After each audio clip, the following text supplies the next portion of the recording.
What? It's such a fun. It won't turn around, though. Wait. Now I'm live from 2 accounts. Okay. Sorry. Guys, this is... Hold on. Now I don't need this. Hold on. Okay. So I just switched to my phone, which I don't even know how technology works and how this is possible. But now it's a fundraiser. So you guys can donate if you want. Sorry, there's so many technical difficulties. You guys can donate. There's a button. Okay. Do I do something with it? I mean, let's just tell them there's a button at the bottom and donate and answer something. I did. There's a button at the bottom. Oscar says there's a button at the bottom. This is so funny. I know. I'm really bad at technology, so. Okay, I guess I'm gonna answer some questions. If you guys want to ask some questions in the, that was so good. Thank you. I'm really sorry I forgot the lyrics. Please don't make fun of me. My brain turned off for a second, and it happens, and I'm very sorry that happened. Where would the donations be going to? To Com, where we are streaming from currently. Who do I have to bully for life support? Oscar. Madison, you're a grandma when it comes to technology. I know. Your hair is brown again. It is. When's the baby merch coming? Within the next... Okay, within the next few weeks, Oscar says. Do the British accent? No. Oh, people are asking questions. Okay, I'm going to answer some questions. Guys, I'd love to keep it, mental health focused for now. Would be awesome. And, yeah, I just want to talk about this while we're streaming from here, because if you guys don't know, this is an amazing suicide prevention, and, they answer calls in their hotline, and they help, and they've answered over, almost 60,000 calls since lockdown started, and they've directly prevented over 200 suicides. So they're amazing, and I'm definitely, in full support. So I'm going to answer some questions.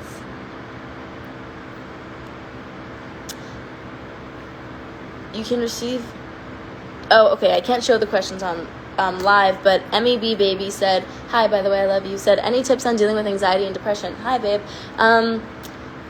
It's really hard because that's obviously, giving a subjective answer to something very objective and something very, personal to everyone. I think everyone deals with anxiety and depression differently, who does have it and who does deal with it. So I would definitely say, find your coping mechanism, find what helps you. Me personally, taking a bath helps me, talking to my fans helps me, listening to music helps me. So I would definitely say find your personal coping mechanism and something that feels right to you. And it might be something silly, doodling, drawing random stuff, or I don't know, anything, going skateboarding, or I don't know, everyone has their own thing. So I would say find something that feels good for you, and something that if you're having a hard time, you can go to that, and that can be your direct relief. And that's for me, literally taking a bath is what I do if I'm having anxiety.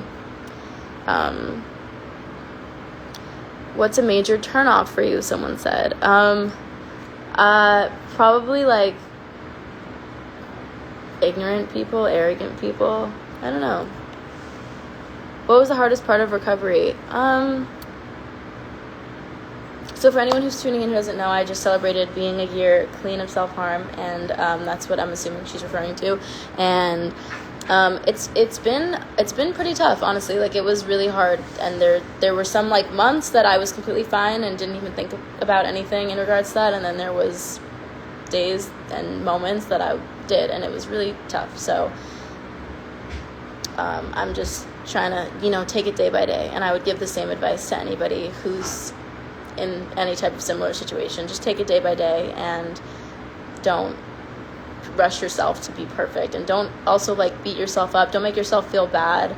You're perfect the way you are, and you are so worthy of love. And somebody said, how did it feel when you got the diagnosis with BPD? It felt good, honestly. It gave me a lot of clarity, and it gave me the ability to learn more about myself. So, did you cut your hair? I did cut my hair, and I kind of am sad because I feel like it's very short for me.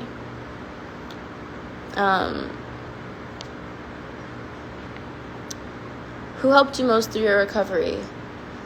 Myself. I tried not to rely on other people. I tried to really be like, you know, I wanted to learn how to self-soothe and like rely on myself. Any advice with toxic people? Cut them out of your life. You don't want to hang out with people who don't value you ever. How to stop comparing yourself to other people. Realize that everybody's human, and the person you're comparing yourself to compares themselves to somebody else, and there's just no need, because you're perfect and beautiful the way that you are, and you don't need to look at other people to, like, there's no need to ever compare yourself to anybody. Any tips on becoming more confident in yourself? Again, I would say just be patient. That's a lot of practice, a lot of self-love. It takes a long time to truly get there, and take it day by day, and I wish you all the luck, and I love you.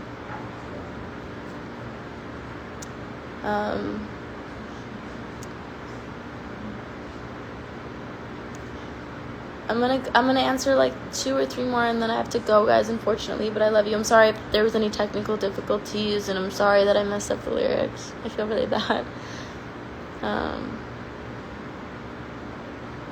Are you happy that you were diagnosed with BPD? I am actually happy, because I feel as if I have clarity on, I said this earlier, but I feel like I have clarity, and I feel like I, you know, can pick up on the reason I might do certain things, whereas before I would get really frustrated with myself, and I'd be like, why are you like this? Why do you think like this? Why do you do this? And now I'm able to be like, it's not you, and you're not in control of it, and it's okay.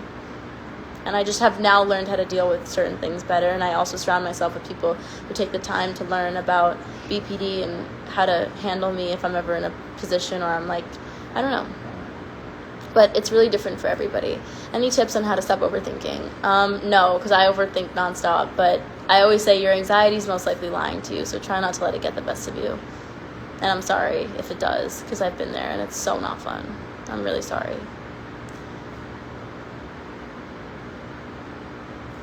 I'm going to answer a few more PTSD tips. Know your triggers, and make sure the people closest to you know your triggers, so that if you are ever in a situation that you're uncomfortable or triggered or anything, you can be taken out of it, and people could care for you and like help you. That's really important. I have some triggers that like very close people around me know, and they know that if something were to happen in regards to it, they would protect me and shield me and like be amazing. So definitely codependency tips. I am actually reading a book. I think it's called Recovering from Codependency. I think that's what it's called, and it's amazing. And you shouldn't be codependent on anyone, because you're enough, and you don't need anybody. And I hope that you learn that one day. Okay, guys, I'm going to answer one more question. How to stay positive when struggling? You don't have to. And I think that that's something that's important, is you don't have to you don't have to fill yourself with false positivity. It's okay to cry. It's okay to feel down and feel sad, but being able to pull yourself out of something, that's like a really important step of learning. And it took me a really long time to learn how to self-soothe and how to have my hysterical hours of crying, and, you know, and then be able to be like, I feel better now. And again, it's all about like knowing your worth and knowing how worthy of love you are, no matter what anyone's conditioned you to think. You're worthy of love, and you're worthy of being seen and heard, and I hope all of you know that at the end of the day. And I love you guys, and thank you for the donations. We're actually at $53, which is, if someone donates one more penny, that's me and my brother's birthdays backwards. But I love you guys so much, and thank you for tuning in, and I'll see you guys soon, hopefully in person after everything's over. And I just love you. You guys are my world, and thank you so much, Calm Zone, for having me, because I really love everything you guys are doing, and it means the world to me that there are actually people and places like you that save lives, and it means so much to me, because I've struggled and I've been there, and I know so many people do. So thank you guys for saving lives and for continuing to do what you do. I love you guys. Stay safe.